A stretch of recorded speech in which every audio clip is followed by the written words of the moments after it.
Can you smell that? It's versatility. Time for JR and Bo's Top 10 Films of 2012. Hey, time wasters. I'm usually behind the talking to camera. me? Well, not yet, but right. soon. I'm usually behind the camera. My name's Jeff, the cameraman. This is your first looking at Isn't he handsome? me. Oh, yeah. Good at that. I'm subbing for Comic Book Man, who is Sick. not available at the moment. Contracted leprosy. But we're going to do good old JR's Top 10 list 2012. 2012, yeah, even though we're several weeks into 2013. And what we're going to do is we're going to shoot back between me and Bo and me and Jim because We can't be together. they can't Bo's be in together prison at the right same- now. they're actually one and the same person. Yeah, that's true. That's what happened. You've never seen us together. No, he's got a restraining order. He's got that thing around his ankle. Right. He He's can't leave the within house. like 50 yards of here. So- but he'll step in, and we're going to jump into the list. Dan, time's a wasting. Yes. But I want to tell, like, for Comic Book Man's sake, that we are an alternate reality best comic book store in the city of Chicago, bar none. You can argue with me if you want, but They have you a bar lose. here? Bar none. No. All right, Yeah. enough of my nonsense. Come I'm on not in at as- I'm not as good. 15% off of all your new comics Yeah, every day they're for out to the, everybody. corner of Yeah, happy and 111th healthy. and Yeah. Kedzies out there. Yeah.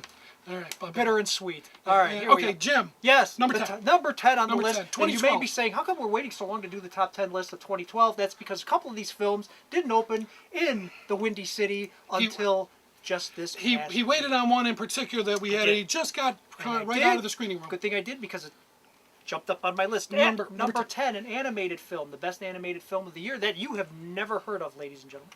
It's a film from Brazil called Chico and Rita. And it is in English, so if you rent, it is available for rental and streaming right now. Wow. It takes place in Cuba in 1948. Came out when?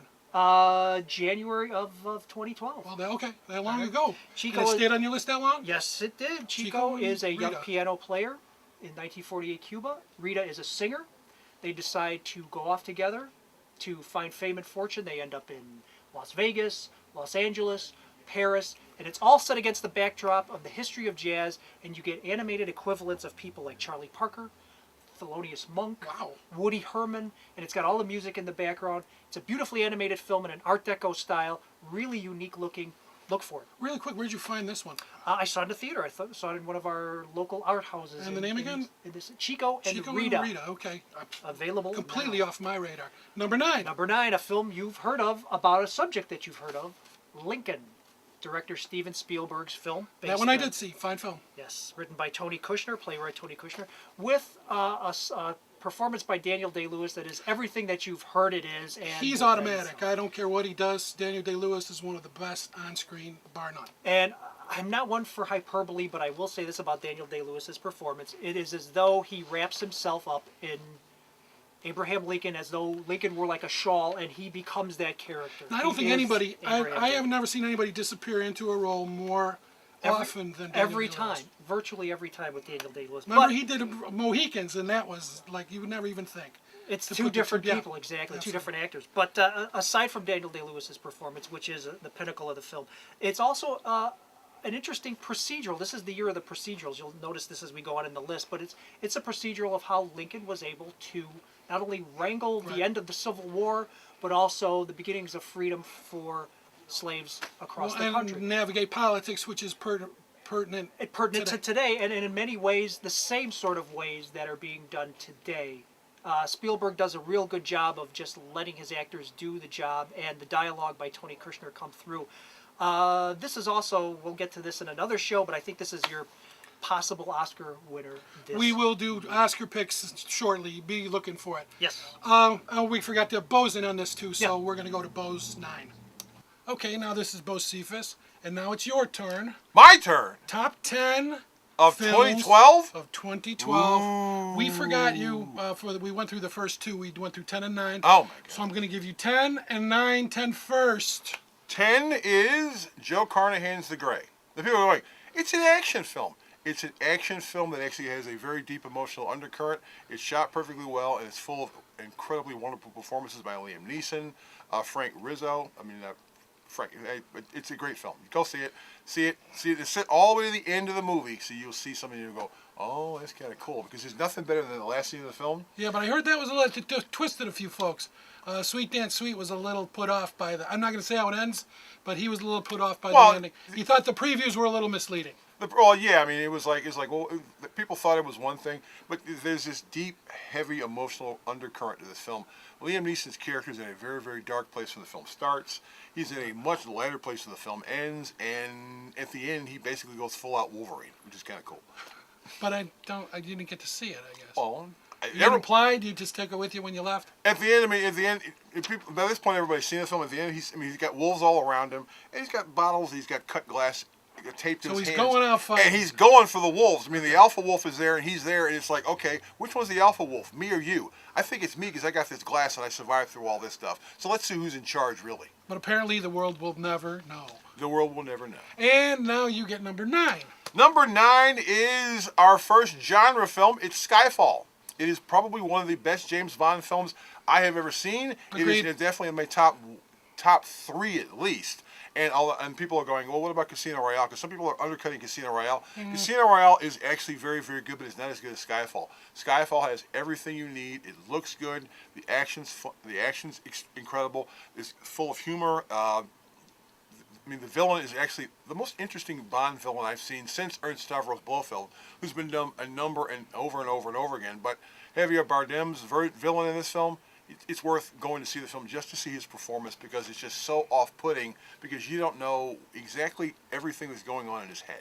Well, and under the pretense that Quantum of Solace was so bad, they had a lot to make up for, and usually they don't, but this time they did. Yeah, they did because, I mean, Daniel Craig made it quite clear when he was making Skyfall that it came out. The reason Quantum was so bad because you had a writer's strike going on and they were making up that film as they were going.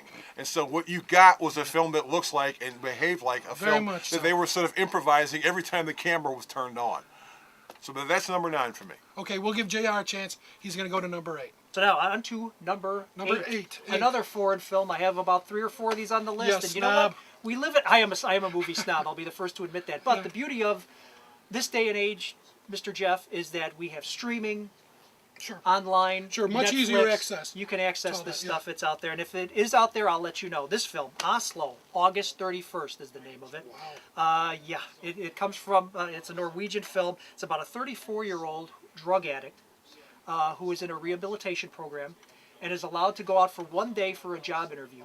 And instead of going out for that job interview, he decides to blow that off and touch base with a bunch of old family and friends. And it is a day in the life of this drug addict who at one point attempts to commit suicide. This is a really harrowing film and sort of unblinking. It doesn't sugarcoat or glorify any of this I had to go lifestyle. grab some ice cream. That was my chance. So, Dubbed? Is this yes, this is a subtitle film. Because I like so- to warn people about those necessarily. Yes, that's a good Doesn't point. make them bad. I No, just so want if people you're to know. if you're illiterate, it's going to be a little bit of a hard swallow for you. But it does have Yeah. really fine direction, matched with some equally fine acting. Anders Lee is the name of the main actor in the film who plays the drug addict, 34-year-old drug addict. Now, this is on the side, but I want to know, you're inclined to go see movies that you think you're going to like. How do you think you're going to find these movies when you come across them? Well, the internet is a vast and glorious place, and I'm able to sort of look around Okay. to see. You do your homework I do before- my homework because I'm a film, not only a film You are. snob, but I'm a major fan, film sure. fan. That's why you're and here. I don't relegate myself to just the homegrown product Mm-hmm. or product from this day and age. I like to go back in time and look at things from the past as well. So Okay, now let's look at Bo's number 8. number 8, Bo. Okay, now, Bo, number 8, 2012, top 10 films. Number 8 for me is the best science fiction film that came out this year. It is Ryan Johnson's Looper. Looper. Looper, Okay. Bruce Willis, Joseph Joseph Gordon-Levitt. Gordon-Levitt, Emily Blunt. It's a film, and Jeff Daniels playing a role that you would expect Jeff Daniels to play. He's playing the skis ball, but he's worked with Ryan Johnson before. It's a time travel film that basically makes it relatively clear soon when Bruce Willis shows up. Don't wrap your head around this stuff because it'll never make any sense. Just go with the story and go with it. And as you watch, I'm sitting there watching the film. I'm like, okay, I think I kind of know where this film's going to end. I think I know where everybody fits into place. And at the end of the film, you get something that happens. You go, oh wow, I really never saw that one come. Time travel is tricky business because it leaves a lot of people at the door when they keep going back and forth and back and forth. But done well, It's a format that really lends itself Yeah. to a lot of interest. Because you got that butterfly effect. I mean, the whole the Bradbury story where you step on a butterfly when Right. you go back to the past, you come to the future, and Leave everything's that all screwed 30 up. million I mean, years so in the the fact future. that you've got two people, and even violating the thing that no two people can exist in the same place at the same time. Bruce Willis and Joseph Gordon-Levitt are the same person in the same time frame. Actually, in real terms, the entire universe should have exploded at that point. But they kind of work with it, and they kind of go with it. See Star Trek. Okay, JR, your turn. We're up to number 7 on We the are on list. 7. 7 And a is film that probably a lot of people are very familiar with, Skyfall. Skyfall. The year's best flat-out action-adventure film. Agreed. Directed by Sam Mendes. This is a better action-adventure film, I'm sorry, fans, than Avengers, than Dark Knight Rises, and the superhero films this Well, year. different tone. Different tone because, and one of the reasons I really like this film is not only this is the way you reinvigorate a franchise, Absolutely. and a franchise that is 50 years Absolutely. old. And you wouldn't even have thought that was possible. And how do you do it? You take the character and you make him do things that are recognizable, but at the same time, you redress and make those things fresh for a modern audience, and bring a level of cinematic knowledge to how you make the film. This isn't just a flat-out action-adventure film. This is a No. well-constructed screenplay and a beautiful-looking film, thanks to the director of photography, Roger Deakins. You might find this a little surprising, but I think since Lazenby, you haven't had a movie that had James Bond in 3 dimensions prior to this. This film delves into Bond's background that none of the other films have. I won't shock the ending, but it gives you some history on characters, and it gives you some background story on characters you never Exactly. got before. And also gives Bond a relationship with M that we've never seen before. And a nice twist on that character as Exactly. well, because he comes out, he starts out more like a jerk, and he's going to be one of those foils that Bond has to work around. Turns out that's completely false. So it's great, just Ralph flat-out cinema. Joseph Fiennes. Ray Fiennes. Ray Fiennes. Ray Fiennes. Just great cinema down the line. Okay, So- Bo, your turn. Oh, I'm sorry, Jim. yep, Bo, nope. it's your turn. That's 7. Okay, Bo, now we are at number 7. Number 7 is Robert Zemeckis' Flight, with Denzel Washington playing a role that you don't expect Denzel Washington to play. And a film that you wouldn't expect Robert Zemeckis to actually direct. Because, well, actually, Robert Zemeckis, when he started, did more serious stuff, and he did a couple light things.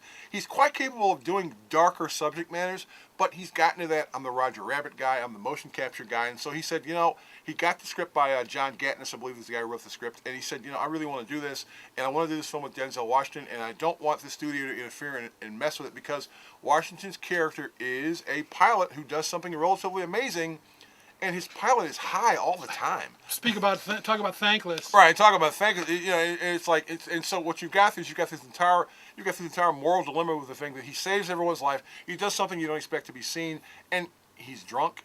He's on high. He's taking Well, drugs. let's just say it starts out dark and gets darker. It gets much darker, and at the end, at the end there, you get this cute little twist. And you've got some great films. You got Bruce Greenwood in the film. Yeah.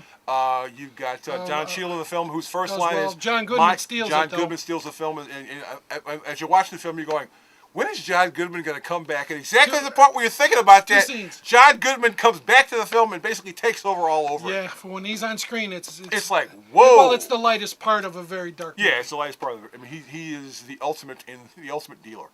Okay, Jr., you take it away now.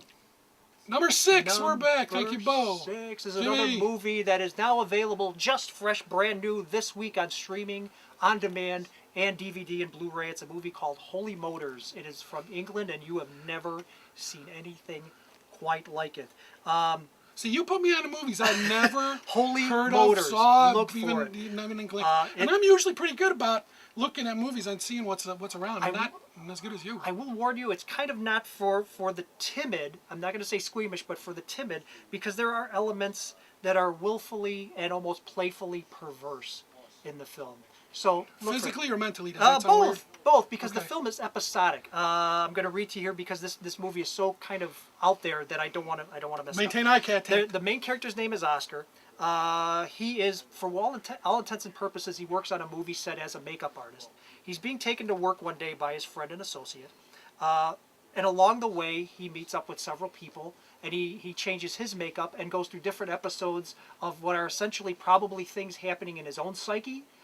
We don't know, but it's everything from deathbed melodrama to a gangster film. There's a musical segment in this thing Kind of blurs that line, it huh? blurs a big line. Okay. It is it's pretty spellbinding, but it's also challenging, very challenging. So if you're up for that sort of thing, I guarantee you've never seen anything quite like And it. the movie again? Holy Motors. Okay, Bo, your turn. We're back with Bo's number siete. Number 6 is David O. Russell's Silver Linings Playbook, a film that doesn't really fit any specific definition because it seems like you could say it's a romantic comedy, but it's a romantic comedy about people who have severe mental issues who are really hooked up with the Philadelphia Eagles, and it ends with ballroom dancing. And so and it's like, huh? What? I mean, it fits no specific level category. You don't know where the film is going. It's funny as hell. And Well, they're marketing it as a They're comedy. marketing it as a comedy, and it is funny. Although when I saw the film, and the row I sat in, because I always go to the back and get comfortable. The tone of the film was so off-putting and different from time to time. 4 people in my row got up and left. Whoops. They got up. They couldn't handle it. And actually, the scene they left is when there's a manic episode and Robert De Niro starts slapping the lead character, and yeah. people sort of went, I can't deal with this. The fact that the father and son are beating the crap out of each other. But it's an excellent film. It's got Jennifer Lawrence.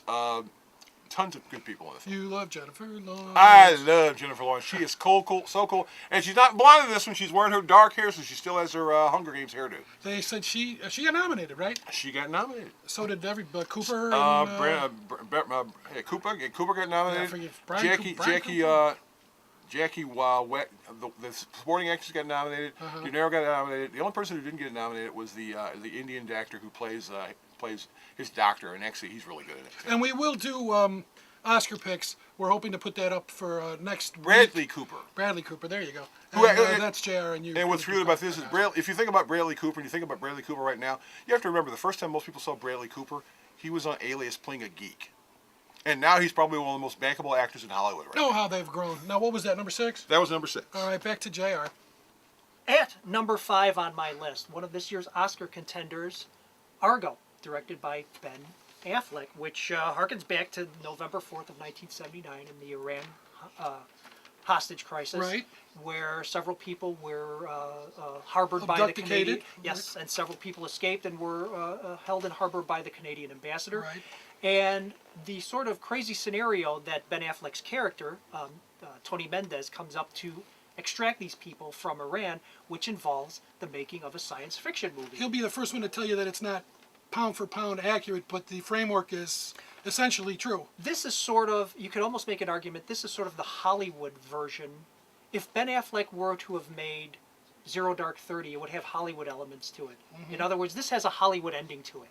But in the very best sense. I don't mean to poo-poo the film for that. But Affleck has really come a long way as a director. I've liked his previous 2 films a lot. And this one I think is sort of the capper for him. This is a really nice piece of work for him and cements him as one of our better directors right now. The film may not be as honest as you say historically, right. but it does what it needs to do, and that is tell this very dramatic story with a dose of humor involved as well. And it's pretty tense. He ratchets up the tension pretty nicely in this film. And there's a reason why it's nominated for Best Picture, I think, and it's one of the best of the year. You think that's why Kevin Smith quit? Because Ben Affleck is now That's stepping on possible. his basic toes? But, Affleck has already proven himself to be, as far as I'm concerned, a better director than Smith ever was.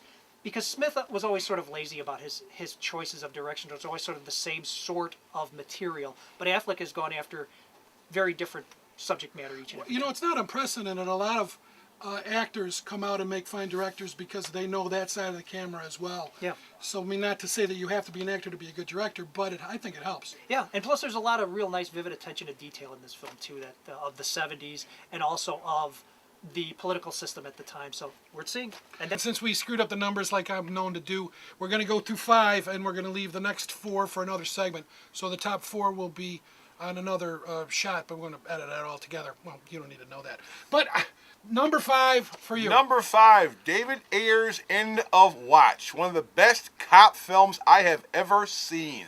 David Ayer is the screenwriter who wrote the script for Training Day. He's done a couple of other films. It's got Jake Gyllenhaal and Michael Pena playing 2 cops who are basically, Gyllenhaal's he's like a film student, and so he's filming everything. And so most of the film is done with a camera that's posted onto his chest or anywhere. But there are times in which Ayer cheats the format and he goes back to traditional stuff. It's about 2 guys who are driving in a car. There's stuff that goes on in their lives. It's got some of the most brutal violence you've ever seen. There's a sequence where somebody's got a knife in a place you never would have thought you would have seen a guy have a knife in. And there's another sequence where someone's just beat to a bloody pulp. But it's funny. It's hilarious. The relationship between the two of these characters is spot on. One of my favorite scenes in the film, the wedding scene when Gyllenhaal gets married and Michael Pena is sitting there with him and he says something to Gyllenhaal and you're going, whoa. Because he's like, these guys are the best friends, and he says something to Gyllenhaal, and you're like, oh my, I can't believe he said that. And it's like, man, he knows this guy better than he knows this guy. So if you want to see a really good cop film, the best cop film of the year, better than probably the same quality as Rampart, which came out last year from Woody Harrelson, which kind of deals with the same subject Which matter. I also didn't think getting a theatrical release. It got a very limited theatrical release. Around Christmas time, Target was selling a DVD for $10. If you haven't picked up a copy of Rampart with Woody Harrelson, go out there and pick it up. If you haven't picked up a copy of End of Watch when it comes out, make sure you get it. It is one of the best cop films I myself have ever seen, and I see a lot of cop films. Maybe it's 2 for 1. It could be 2 for 1. Well, I think because we're going back and forth with Bo and you, the first 5, the top 10, 5, those are the ones we're going to stay with. We will be back with another go-round for the next 5, so that'll be on another We're breaking this site. in the That'll middle, be on kids, in another other site. words. So we'll So be until back. that time, website, Sarah knows that. Yes. Sarah Tuff. Yes. www.marketreality.com. Good sandwich.